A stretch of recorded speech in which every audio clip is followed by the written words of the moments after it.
Think about the worst version of yourself. Not a bad day, not a mistake. The version, the one who exists when everything is gone. That person has a name in psychology, and you become them. More often than you know. You know this version. You've been this version.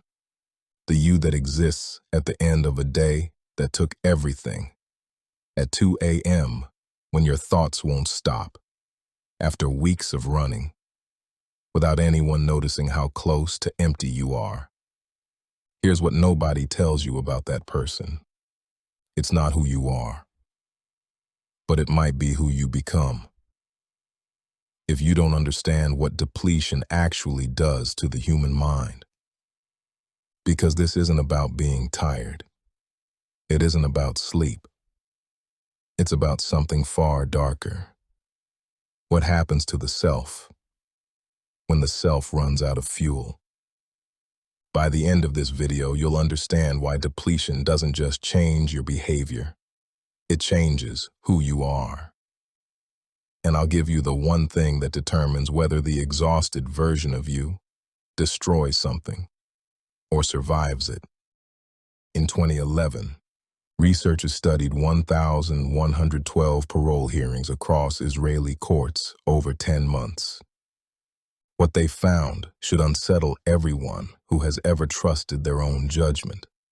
Prisoners appearing early in the morning were granted parole roughly 65% of the time. Those appearing later, after hours of decisions, were granted parole less than 20% of the time.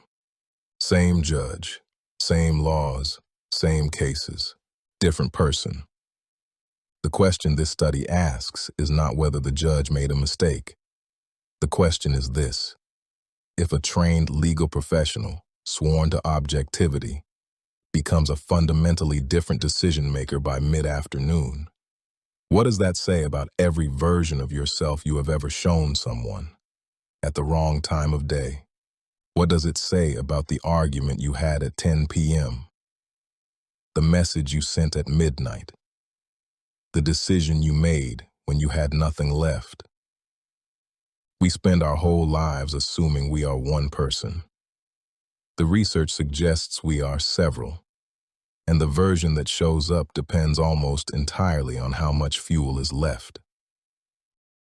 We spend our entire lives believing the self is stable, that who we are is a fixed point, moving through the world unchanged. The same person at 8 a.m. and 11 p.m. The same person on Monday and after 3 weeks of no sleep. Psychology says otherwise. The prefrontal cortex, the seat of your identity, your values, your impulse control, your capacity for compassion, runs on glucose, literal fuel. When it is fed, you are the person you want to be. When it is depleted, something older takes over. The limbic system, the emotional, reactive, survival-driven part of your brain, does not deplete the same way. It does not need glucose. It simply runs. And when your prefrontal cortex goes quiet from exhaustion, the limbic system stops being managed.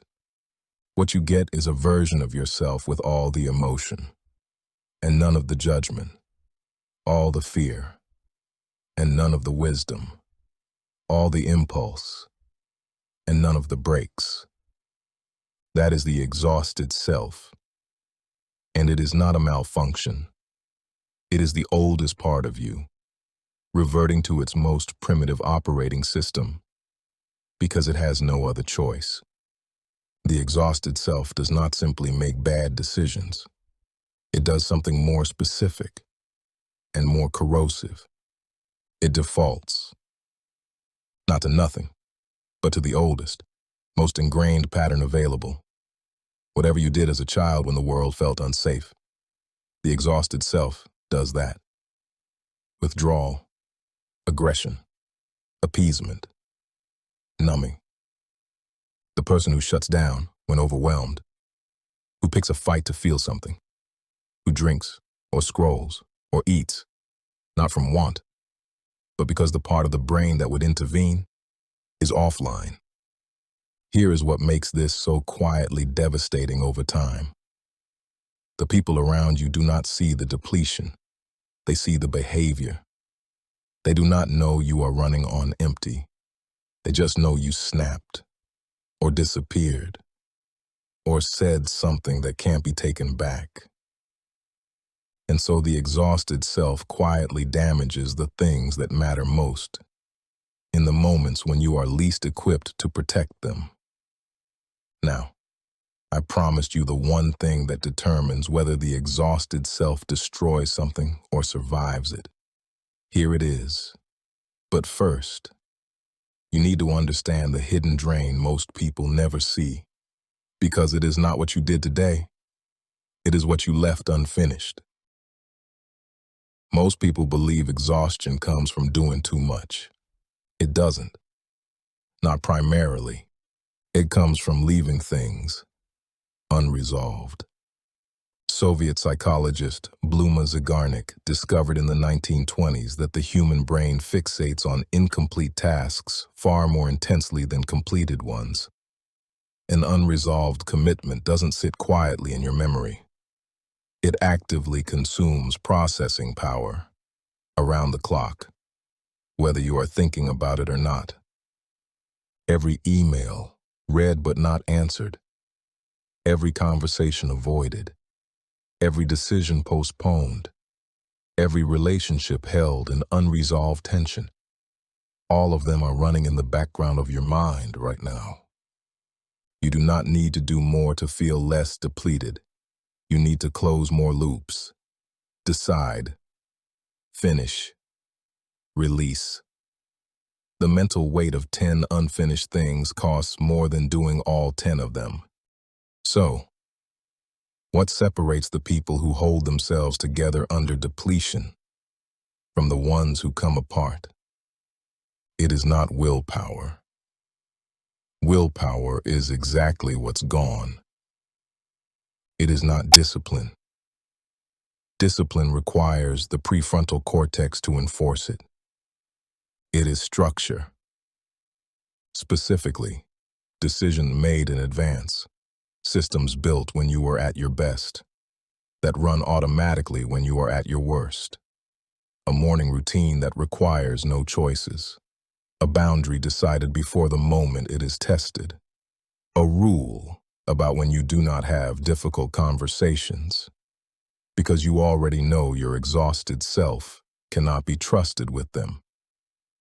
Obama wore the same style of suit every day. Jobs had his uniform. Zuckerberg still does. Not as personality quirks, as quiet admissions that the self is finite and worth protecting. The most psychologically sophisticated people in the world do not have more willpower than you. They have better architecture.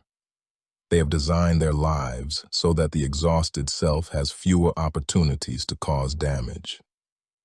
The question is never how to avoid depletion. You will be depleted. The question is, what have you built for the version of yourself that has nothing left? The worst version of yourself is not your enemy. It is the oldest part of you, trying to survive with whatever it has left. Understanding it is the beginning of protecting everything it might otherwise destroy. Next week on AbyssLight, your brain is being manipulated right now, not by someone else, by itself. Cognitive biases, the invisible code running every decision you make, and how they are being weaponized against you. If this landed, that one will change how you see the world. Subscribe so you don't miss it.